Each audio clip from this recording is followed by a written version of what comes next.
We will begin our lecture entitled An Anthology of the Great White Brotherhood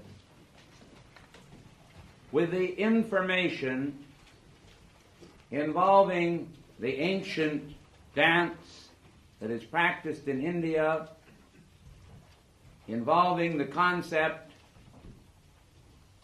of the beginning and ending of cycles. In that dance, you find a concept that has come to the attention of our great scientists as theory. There are many theories involving the birth of the universe. This theory involves what we will call a point of expansion. In other words, as though the universe were like a little balloon, and God was putting air into it, the pneuma, the breath, and then this little portion of cosmos keeps expanding all the time, and the stars go farther and farther apart, and this goes on not till the bubble busts, but until the universe is expanded into enormous light years of dimensions, and then God calls it all back. And each solar system has the planets of that system falling back into the sun. Then the suns fall back into their parent stars, and eventually we have the entire cosmos literally collapsing now into itself. And this is the end of the dance. The way it is, it's the dance of the cosmos, and the way it works is the girl, or the dancer if it's a man in this case, sits on the platform, and everything is darkened, and we find that the dancer bows his head forward and folds himself almost up into a little ball, signifying withdrawal. Now, this logical beginning and ending of cycles is a more relevant answer to those of us whose spirits are in tune with the universe and with the infinite. We recognize this as having a great deal more validity than the concept that all at once God just sat there, and who is God and who created him, and he just sat there and he said, now we're going to create a world, and that world is going to be the earth, and all the planets and the suns and the stars and all these things are created just to give light to the earth, and for no other reason. And we're going to have Adam and Eve down there, and we're going to give them a fig tree and a fig leaf, and put them in the garden, and then drive them out of the garden with a flaming sword, and that's the way it all is, and it's all going to end one day in a very great deal of eschatological fury, which means the doctrine of final ends. That the whole thing is going to end, and that's the end of the world, and the end of the universe, and the end of everything. It's like the old Frenchman said. He says, sans eyes, sans ears, sans tasting, sans everything. And this means, of course, the end of everything. Now, this is not true. The reverse is true. What happens is that cycles come and cycles go, and each cycle is supposed to be a nobler cycle than the cycle that went before. It is supposed to signify for the individual a spiritual evolution. Each man has his own battle of Armageddon, and each person, and each earth, rather, has their own battle of Armageddon.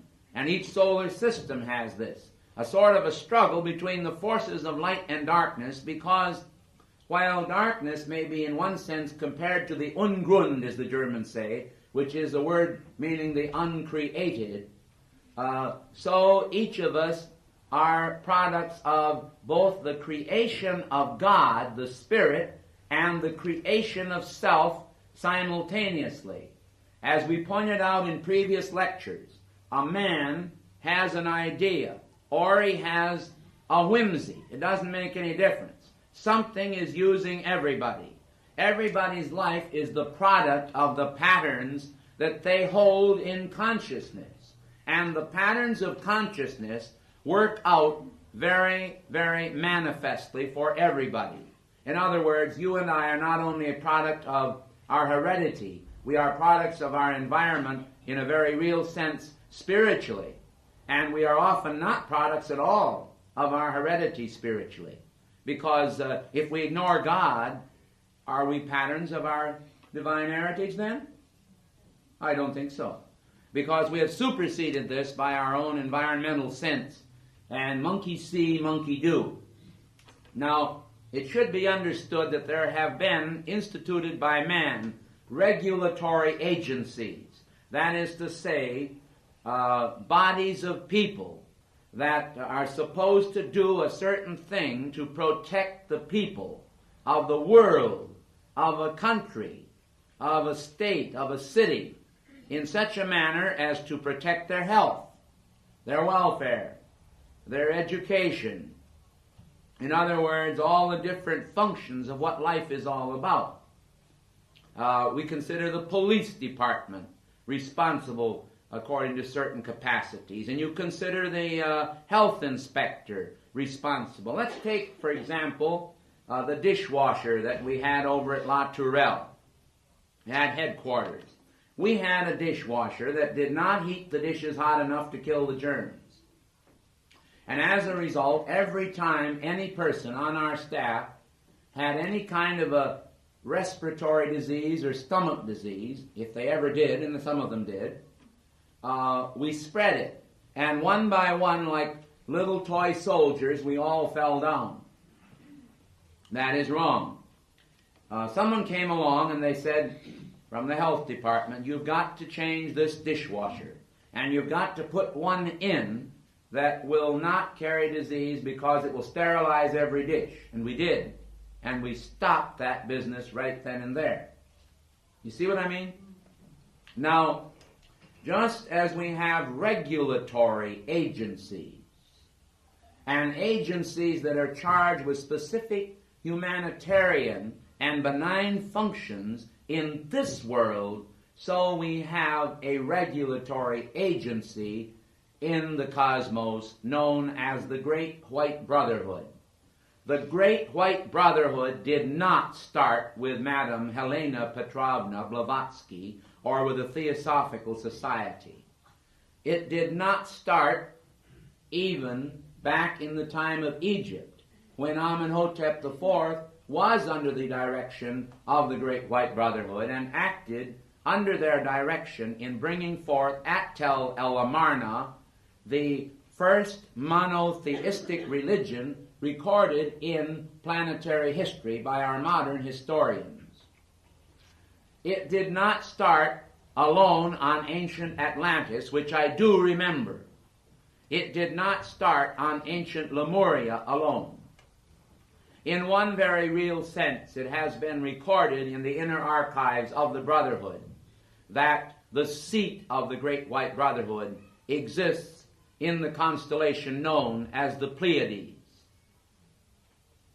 Therefore, we are dealing not with a terrestrial organization, but an extraterrestrial organization of great power and dedication to the cause of humanity.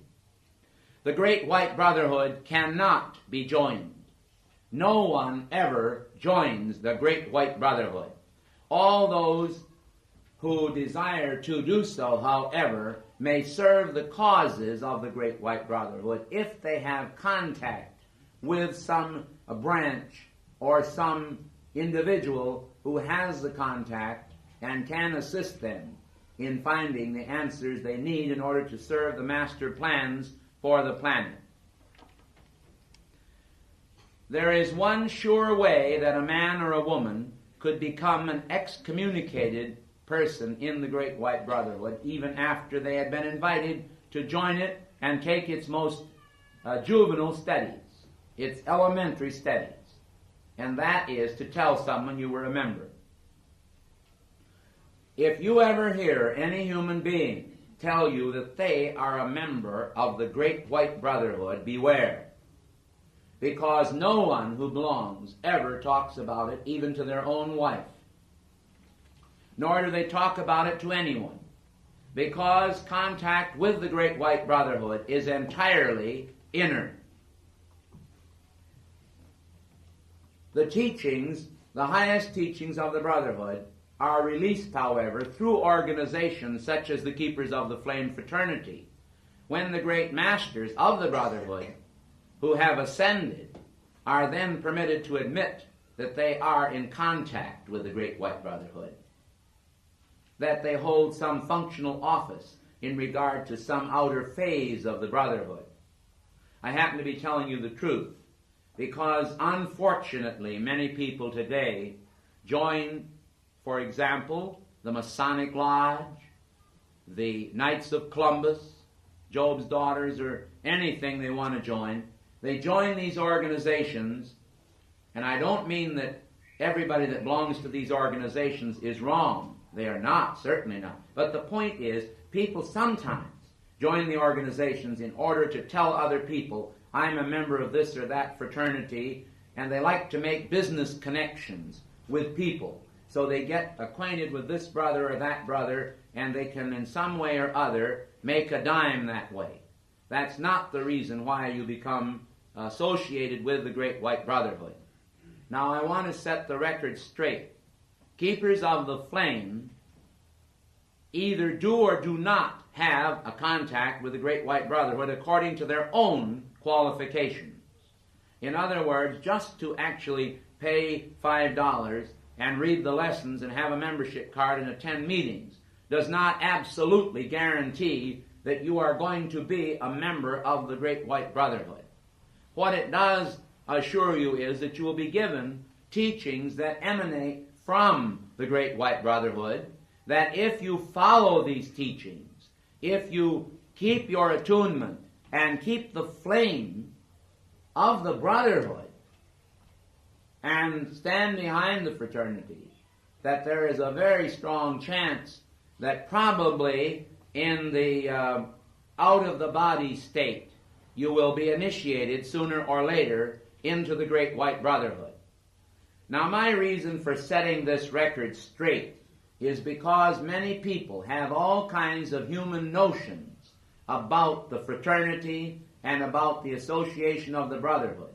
If any organization takes the name the Great White Brotherhood, or as the institution over in Colorado under a man called Doriel took the name and called itself the Brotherhood of the Great White Temple, this doesn't mean a thing. We have in our audience one of our old and faithful, valued members who answered an ad in Fate magazine for the Monastery of the Seven Rays. And when he got into it, after paying a considerable amount of money, and he started the study, he found out, in effect, that it was a voodoo organization and that it taught voodoo teachings and a lot of other things that are certainly not Christ-like and can bring a person under the spell of black magic. Fortunately, he submitted some of this material to our eyes, and we inspected it and checked it over with the masters, and we gave him this information back, and he was glad. But you know something? He knew it before he gave it to us. In other words, he picked it up that it was not correct. There are a lot of organizations in the world today that say they are connected with the Great White Brotherhood. Beware of them. We are very careful in advertising not to mislead the public into the idea that we, the Summit Lighthouse, or the Keepers of the Flame Fraternity, have an exclusive on the Great White Brotherhood. This is an error. If anyone thinks this, I want to set the record straight again today and make sure that everyone understands this. The Great White Brotherhood stands behind the teachings and behind the fraternity as long as the fraternity stands behind the tenets of the Great White Brotherhood. Does that make sense to you? And the same is true of those worthy fraternities that have existed throughout history almost, that have sought to perpetuate certain outer manifestations of the Brotherhood. For example, the Masonic traditions and the Hermetic traditions are to a very large degree parts of the techniques and teachings of the Brotherhood, which are released and were intended to be released to humanity in order to give them the necessary laws so that they could guide their lives correctly regardless of what would happen to the church. Now I want to explain to you why this is so. The moment that Elizabeth and I were given the charge to be messengers in the Summit Lighthouse activity, the dark brothers of the shadow already drew their plans as to how they would distort this activity if they could get us out of the body and terminate our lives. They already were figuring out, plotting and planning how they could twist the concepts, distort the teachings, and that is what they try to do in almost every case. The Brotherhood has a department that more or less is a Department of State. And the Department of State of the Great White Brotherhood is concerned with the state of the plans of the Brotherhood. And they want to maintain the teachings in their purest form.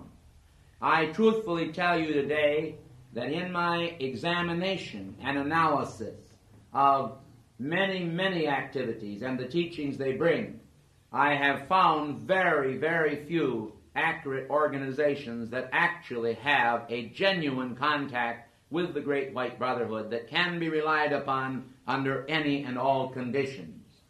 I want to point out to you that when we first came to the city of Los Angeles many years ago, that at the time we came, the city of Los Angeles was filled that morning with smog. I want to assure you that that smog was so dense and so putrid you could cut it with a knife. Yet, by the time we opened our conference that afternoon, the fog had suddenly, together with the smog, not only disappeared, but they had the bluest day, quote, that they had had in Los Angeles for many, many months. I want to point out that this phenomena has continued and persisted in almost every class of the Summit Lighthouse that we have held in any city in the United States. So much so that several of the motel owners in the city of Colorado Springs have commented to our members, and they say, "Oh, you're having a conference again. Well, we're going to have nice weather for a while." Well, the funny thing about this is that people never seem to be able to recognize the reality of the fact that something is very wonderful in Denmark, you know. In other words, they don't quite realize that there are any strange circumstances or miraculous ones taking place. They just take it for granted. Well, it's a beautiful day, isn't it? Yet, some of our members, an awful lot of our members who have traveled with us into India and all over Europe and so forth, they are very, very familiar with this phenomena, or call it what you want to. Now, I'd like to ask Dr. Isaac if he knows exactly what I'm talking about. Yes, I certainly do. And it isn't any malarkey, is it? No, it isn't. It's genuine. Now, the facts I'm trying to present to you are these, that our dictations are given from the Great White Brotherhood level in such a manner as to bring forth great cosmic truth, which we call progressive revelation. So many churches today have conceived of the idea in their own minds that God spoke to the prophet Samuel and through other great disciples, and that then all at once the New Testament was written and finis was written to all of the progressive revelation of God. In other words, God doesn't have a voice anymore to reach people because everything that ought to be written has been written. This idea, in one sense of the word, cosmically speaking, is ridiculous in toto. But when you stop to think about the position of a person's consciousness, you realize that if you're brought up a certain way and people tell you that no such thing as an airplane exists, they say there are no airplanes. Or even if they say there are no birds. And in the particular part of the country where you live there are no birds, well, you're a little boy and you grow up in that country and there's no birds and you're not looking for them, there's no airplanes. All at once an airplane comes over, what do you call it? See? So whatchamacallit. And so the idea of progressive revelation is foreign to a lot of religious people.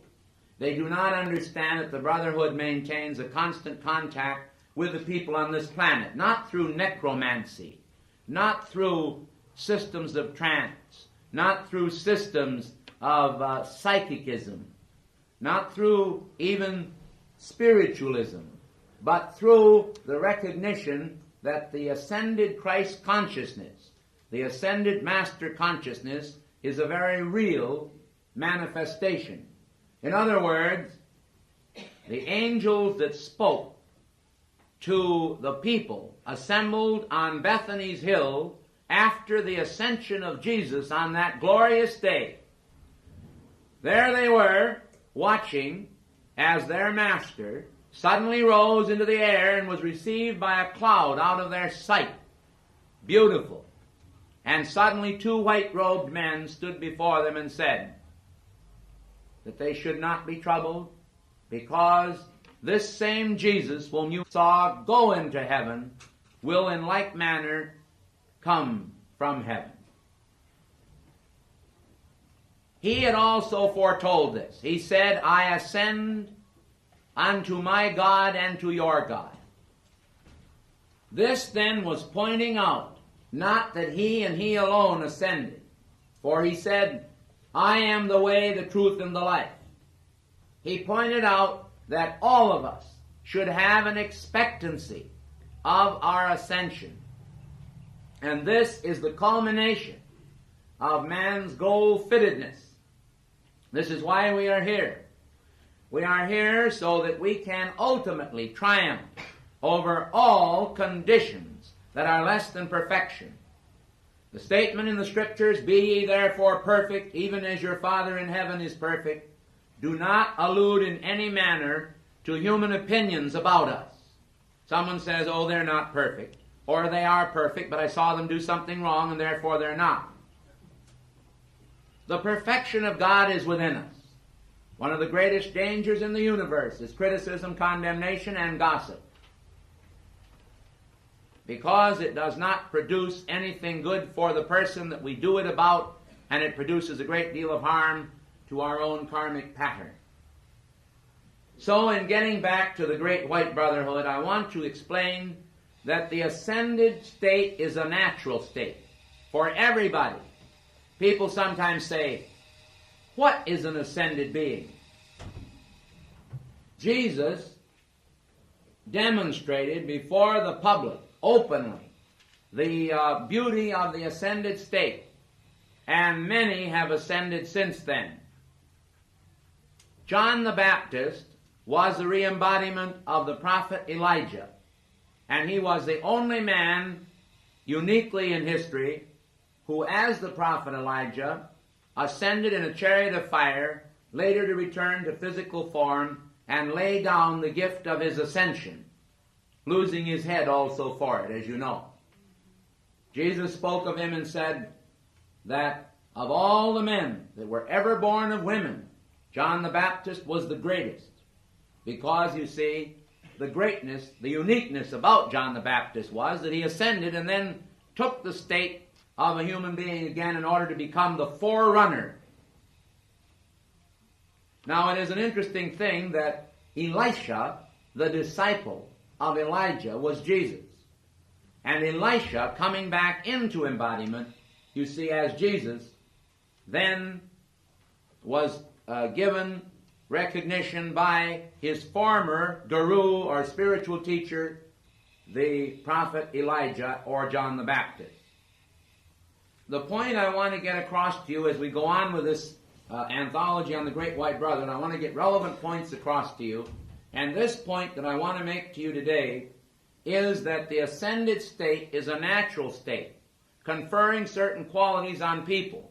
But a lot of people have mistaken ideas about the ascension. Just because someone enters the state of the ascension does not mean that they are all predisposed to be spiritual teachers, Chohans of rays, or hold high cosmic offices. There are thousands and millions of people, probably billions of people if you take other planetary systems into consideration, that abide in the ascended state with God And many of these are not interested in teaching the people of this earth's evolutions at all. Therefore, I want to explain to you that the Great White Brotherhood has many branches. That the Brotherhood has many, many branches. And among the branches of the Great White Brotherhood are departments of righteousness, departments of instruction, departments of correction. In other words, there's all kinds of departments in the Great White Brotherhood presided over by various masters, ascended masters, and so forth. Well, what does the term ascended master really mean? We talk about ascended masters. We talk about the term master. There are masters unascended and there are masters ascended. What is an unascended master? Well, an unascended master is someone who, as in the case of the Master Jesus before his ascension, was far better than Mary Poppins, practically perfect. He was perfect. And he proved it. He said, when they came to him to tell him that Herod was about to kill him, he said, "You go and tell that fox that I raise the dead, that I heal the sick, and that I perform the works of God, and that 3 days hence I shall be perfected." You know what I mean?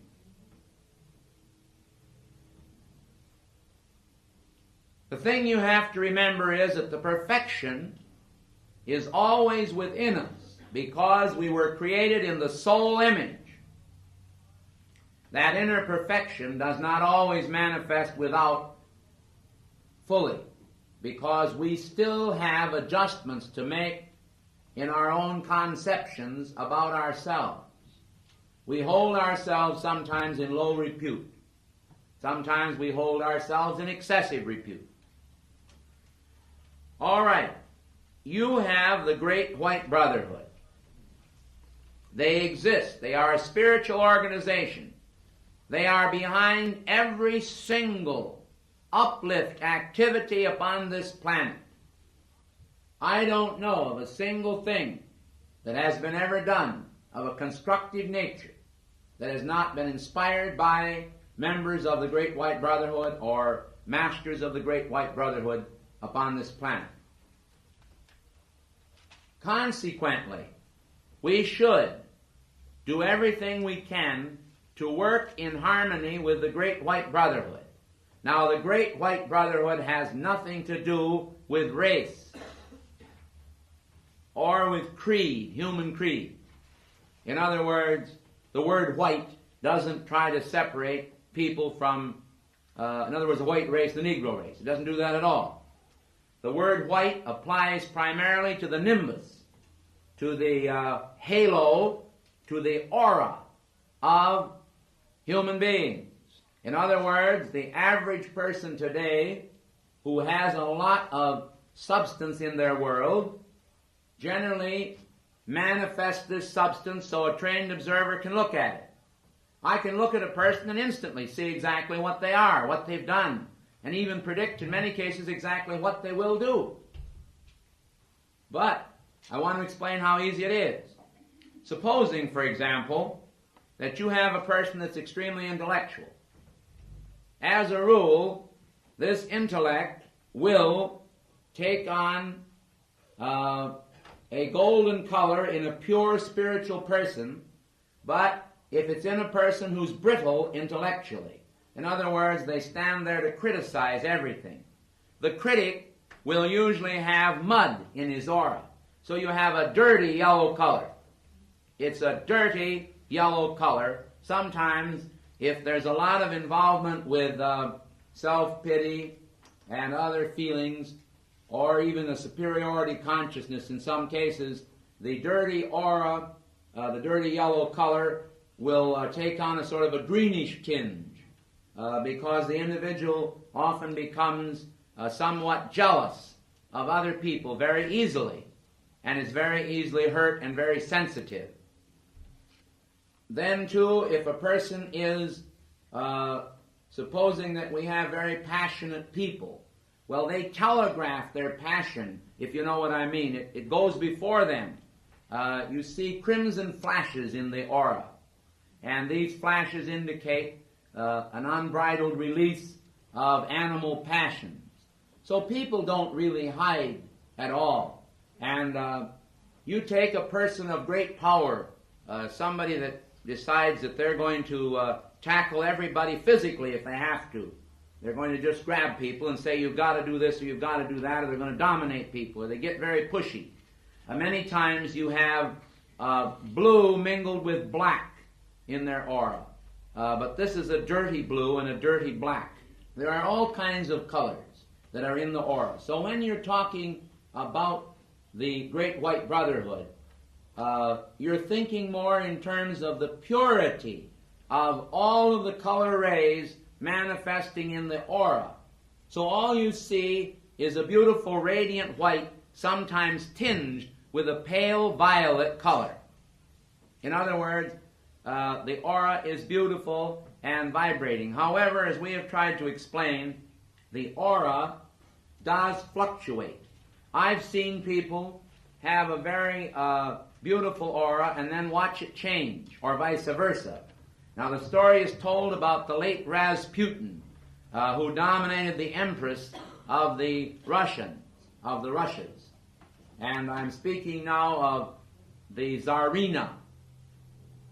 When the son, who was a victim of hemophilia, would have an attack of hemophilia, which is a disease where the person bleeds to death. You know what I mean?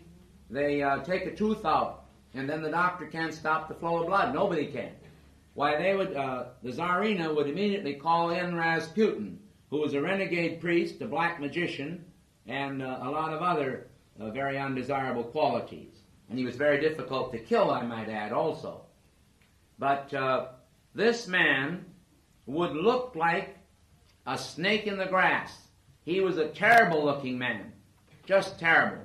And whenever the Tsarina would call on him, he would look up to heaven, and his face would change from a devilish look of incest and rottenness all the way through him. He would suddenly change till he looked just like a Christ. He would look just beautiful. His eyes would take on a luminosity, and he would appear to be very kind and very benign. And he would gaze away into space for a few moments, and he would say to her, "The boy will be all right. Don't worry." And then he'd go back to the other state. Now, the reason I'm mentioning this is because people, as long as they have residual substance in them, will have to handle that residual substance. The violet transmuting flame, which has been brought forth by Saint Germain, and by our beloved Lord Zadkiel, the Archangel, and by Arcturus, and Diana, of course. All of these have brought forth the violet transmuting flame for the benefit of humanity, as a ritual of forgiveness and transmutative action. Now, this was instituted by the Great White Brotherhood. The Great White Brotherhood has so many branches that it almost frightens me to even start to talk about this because of all the branches. For example, another branch is K-17's Legions. What are K-17's Legions? This is a secret service of the cosmos. And I want to assure you that God has secret service operators in this cosmic secret service under the Great White Brotherhood on this planet. You will find them not only in contact with our own Federal Bureau of Investigation, but with the French Sûreté and with many other organizations that are concerned with the operation of a better planetary life. The masters of the Great White Brotherhood, such as K-17, having these operators on this planet, some in the body and some out of the body, get periodic reports, and the reports are laid before the councils of the Great White Brotherhood.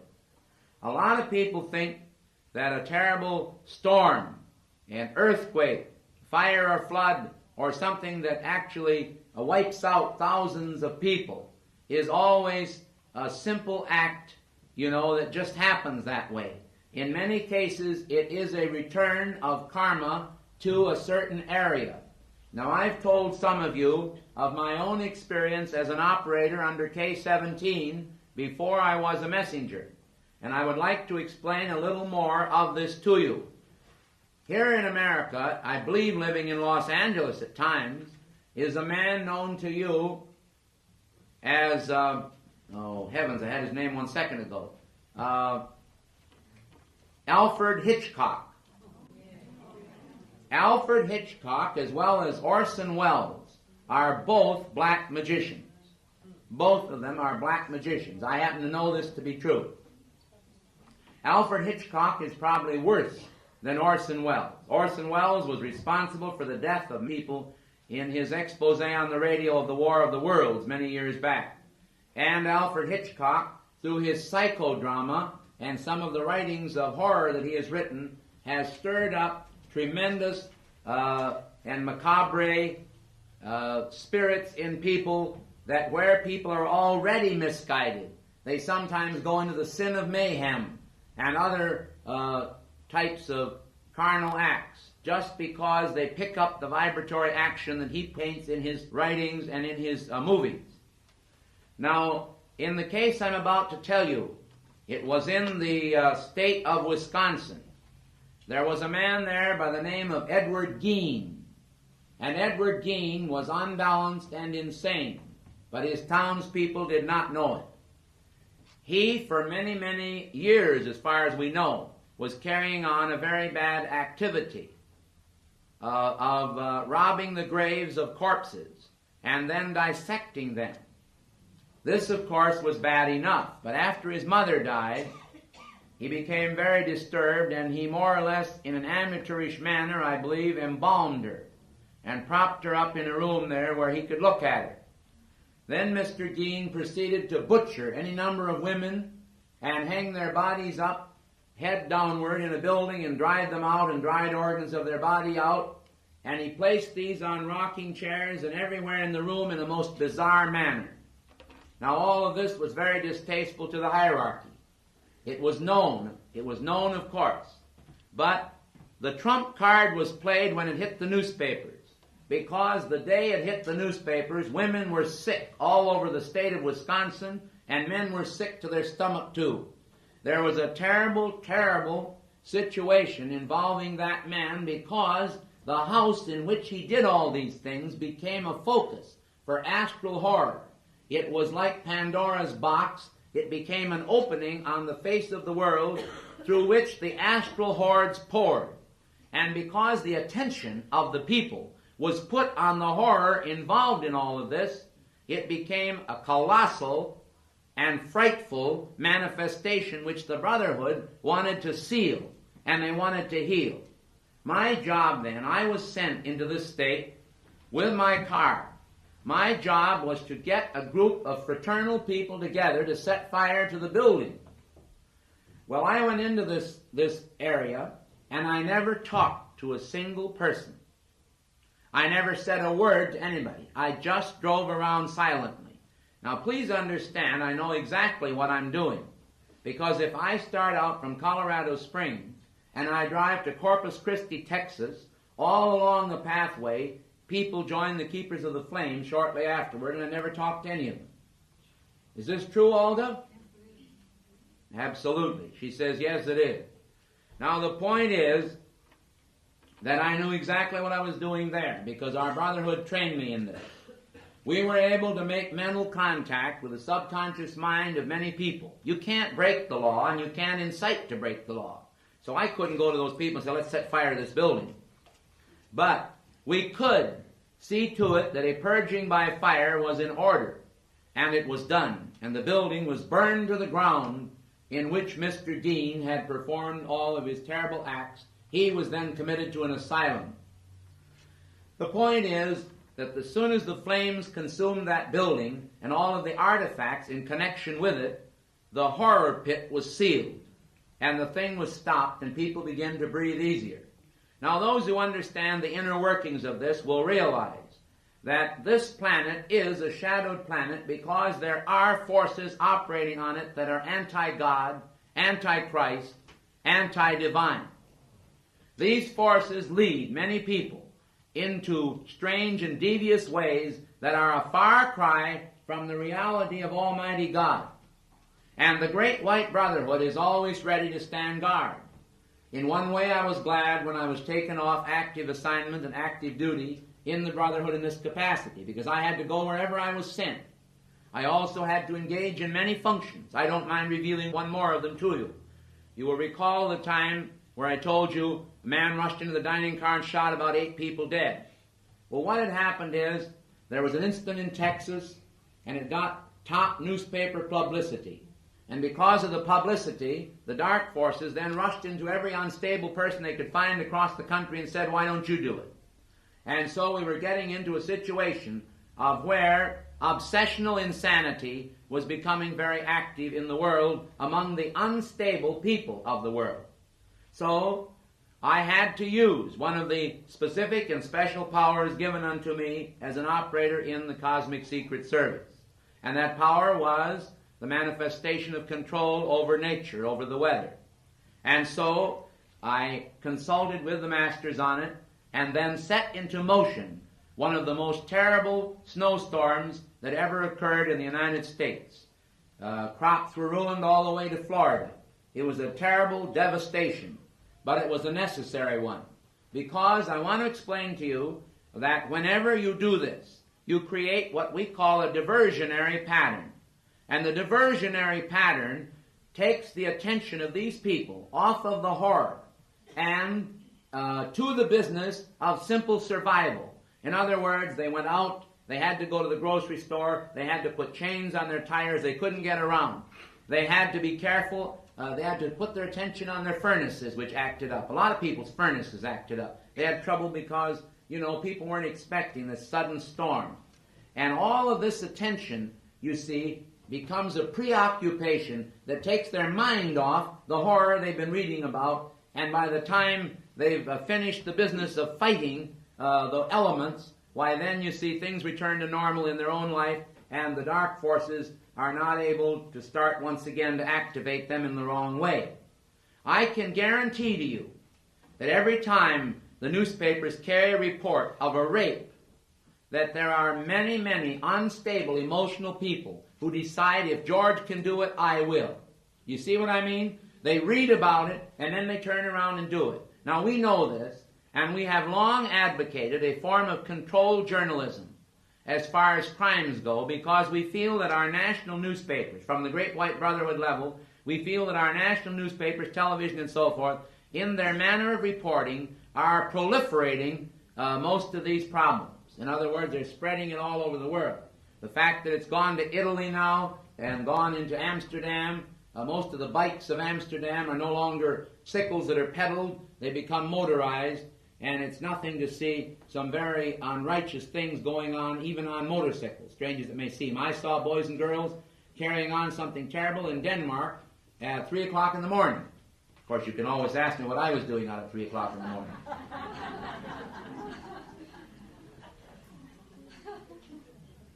But getting back to the Great White Brotherhood, and by the way, they do have a sense of humor, don't get me wrong.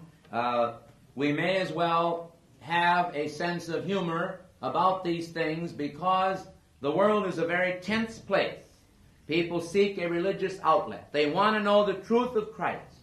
And I am here to tell you today that one of the vilest and most wrongful things in all the world that has done great despite to our Lord Jesus the Christ has been the fact of the vicarious atonement. I think I can shed a little light on it for you by taking you back to the time of Abraham. Abraham is a type of God.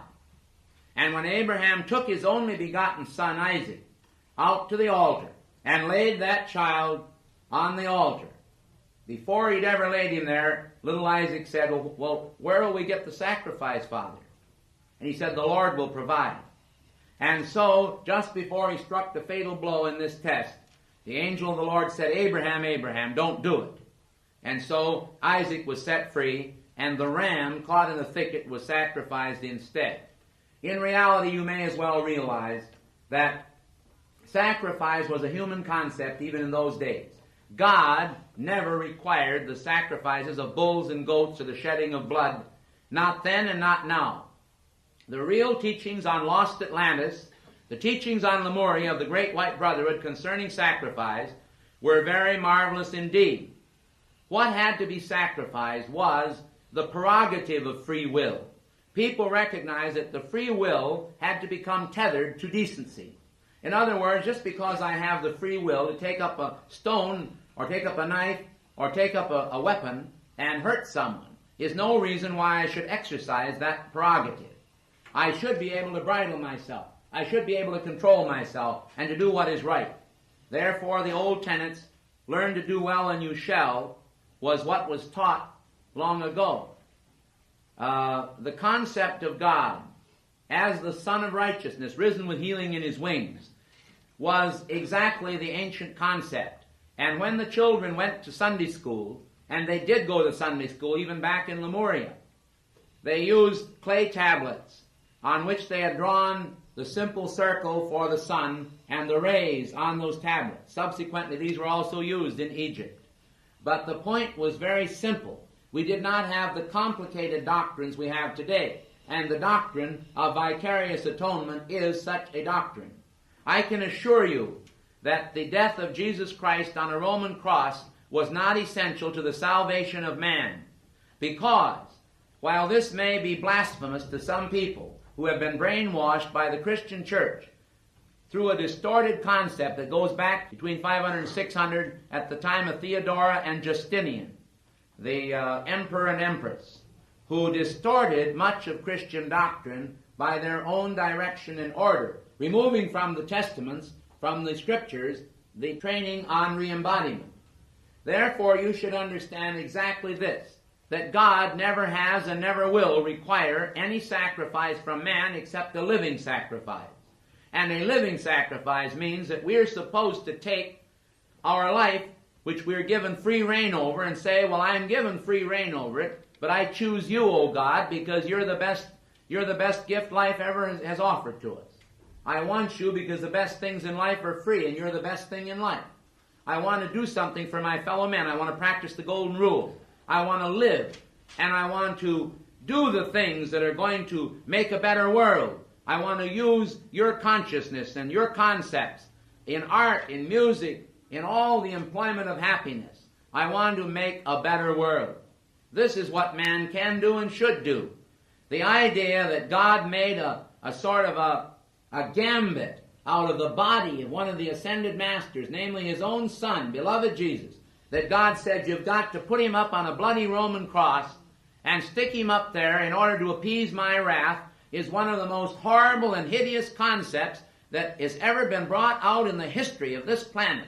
It's almost as pagan as what took place when the little girls used to come to the edge of the abyss in South America over the volcano, and they'd stand there on the sacrificial altar, and someone would take a knife and cut their beating heart right out and hold the beating heart out and then push their body and the heart and all over the abyss and say, now God's wrath will be appeased. Why, God is not appeased in this manner. The whole idea of following me in the regeneration, the whole idea of the vicarious atonement does not apply to that particular specific of offering yourself to appease God's wrath. Instead of that, people are supposed to offer their life to God. That's what Jesus did. He said, I come to do thy will, O God. And he loved God with all his heart and with all of his being, with everything that he stood for, with everything that he was. The idea of an angry God sitting up here and seeking to destroy humanity and then having him appeased is ridiculous. Now, I'll show you why. Because when Adam and Eve sinned, according to the concepts most people have, death passed on the human race because of the sin of Adam and Eve. Is that right or wrong? That's right. Okay. Now then, when Jesus hung on the cross, according to Christian doctrine, the minute he gave up the ghost, everybody should have been free from the sin of Adam and therefore free from death, and they never should have died again. Right or wrong? If you're going to take that concept. And that is that plain. It's so plain. And yet I can tell you that there are people in this world who wouldn't listen to one single word of what I'm saying. They would consider it the height of blasphemy. Why? Because they have closed their mind already to the facts And this is how the devil has blinded their minds with darkness. Because the beauty of God, the beauty of Christ is in his life, not in his death. His death was very unfortunate. His death should not have happened in many ways. But it was a demonstration of the victory of the Son of God over death. And that was all right, you see. He knew that this would happen. That, to me, is the most significant and wonderful thing that took place, is the fact that he triumphed over death. Therefore, we will too. He has said, fear not him who can kill the body alone, but fear him who can both kill the body and the soul, and afterward cast it into hell. Now, I have thought long upon this subject. As a child, I used to ponder and wonder just what was really going to happen, you see, to my own life. I said to myself, well, did God create me with this mind? Did he give me this consciousness? Did he reveal all these things he's shown unto me? And then is he going to put me into the grave? And I realized how very beautiful Jesus' statement was, thou wilt not leave my soul in hell, nor suffer thine Holy One to see corruption. Do you see what I mean? Do you understand? Thou wilt not leave my soul in hell. I realize now that God is not intending that any of us should perish. He said, that as Jesus said, I am come that ye might have life, and that more abundantly. That abundant life is not in the sacrifice of the Master alone, but in our ratification of the reality of that sacrifice by also presenting our bodies a living sacrifice, holy and acceptable unto God, which St. Paul tells us is our reasonable service. Now, I can tell you that St. Paul was a member of the Great White Brotherhood. I can tell you that most of the apostles were or later became members of the Brotherhood. I can tell you today that Jesus was embodied as Joseph, the idle dreamer, in the land of Egypt long ago. He who had the coat of many colors. I can tell you honestly that the 12 disciples of Jesus were then embodied with him as the 12 sons of Jacob. I can tell you truthfully that they sold him into Egyptian bondage, and that what happened to him then was that he found favor at the court of Pharaoh. And as you know, great deliverance came to the people of Israel through his hand. Yet we find him much later, now manifesting as Jesus, and speaking one single word to these men who were tax collectors and fishermen and had different tasks. And can you imagine a man going up to somebody today that had a job and saying to them, you follow me? And they're just jumping up right on the spot and saying, okay, here we go. Well, that's what Jesus did, because he had the magnetism and the contact with those people. They already knew him. They were his brothers in the past, and they became the 12 sons of Jacob and the 12 disciples. You have to understand how this works. It's a matter of the panoply of God. I realize this is a bit deep, but it's part of the Great White Brotherhood teachings to reveal to humanity that the sacrifice must always be the human. But Jesus, in his death, showed that the divine was also sacrificing. Do you see what I mean? In other words, this great flaming divine spirit came down and showed that he was sacrificing, because God, in effect, is in every one of you. And as long as you live, everything you do, you are carrying God with you. And if you do wrong, you're carrying God with you. And you're imprisoning God's divine energy in your flesh. You see what I mean? He is crucified in you. And that is what St. Paul meant when he said, they crucify him afresh and put him to an open shame. How many people today in this world continually do things that are shameful in the eyes of God? Isn't that putting him to open shame before the eyes of men? Isn't that denying him before men? Well, won't he deny them then before his Father? In other words, We are all sons of God. Yet it doth not yet appear what we shall be. But when he shall appear, we shall be like him, for we shall see him as he is. That's what is important. Jesus was a member of the Great White Brotherhood. I know of no master in all the brotherhood that has ever dictated in this organization, that has ever given a dictation. Not one master that is not a member of the Great White Brotherhood. Yes, there are many, many members of the Great White Brotherhood on this earth. There are people that are members and don't know it. I want to explain this. You may be a member of the Great White Brotherhood at inner levels and not know it at all at outer levels. Now, isn't that interesting? In other words, your soul, as the Egyptians said, the ka.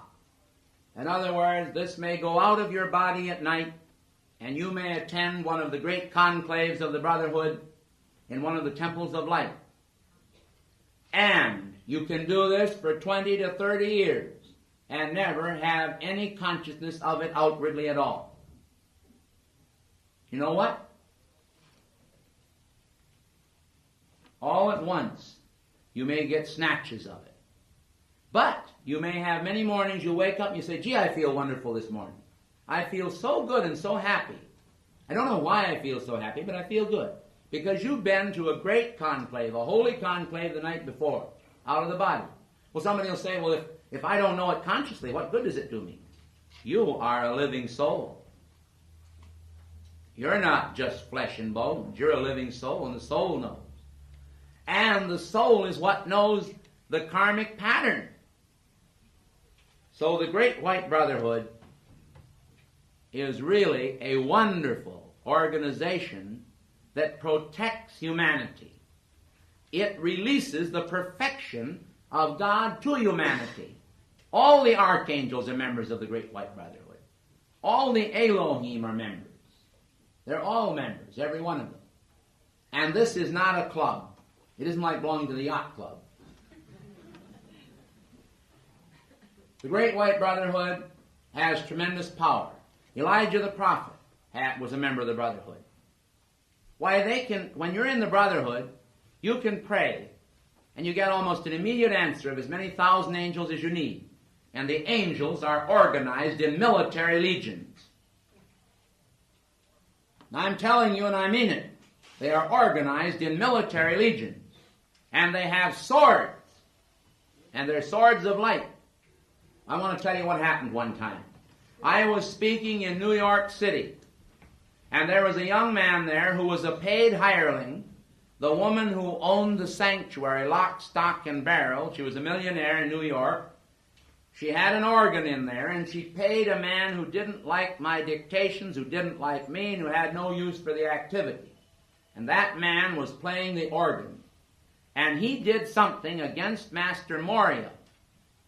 And I've tried so hard to remember just what it was, but I forget those things quickly.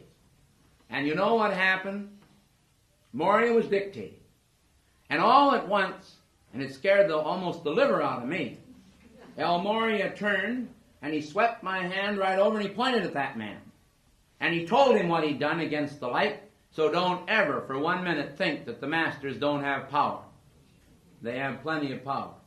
If some Indian faker coming over who has learned a few little yogic tricks can break a man's jaw, as one yogi told me he did, then I assure you that the masters of the Brotherhood can do a great deal more.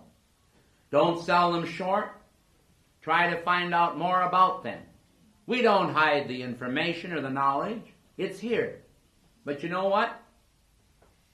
A lot of people like to come in and test what we have to say. And you know how they test it? By their knowledge. Isn't that wonderful? They test it by their knowledge. Somebody decides that because they've been told all their life that Jesus died for their sins, and I didn't say he didn't, but they have to live for Jesus. You can't just ride on the idea that he died for your sins. You've got to live for him, and that means something in the service of the Brotherhood. So the point I'm trying to make today is that there's a lot of information about the Great White Brotherhood which I haven't touched on at all today. I've tried to give you what I think is important. And I hope that you have gotten something out of it. Oh, there's so much more. I could talk for 8 hours on the Brotherhood. Who said don't? All right, I'll stop right now. Thank you, and I'll see you at 8 o'clock tonight. Please let me out first. God bless you.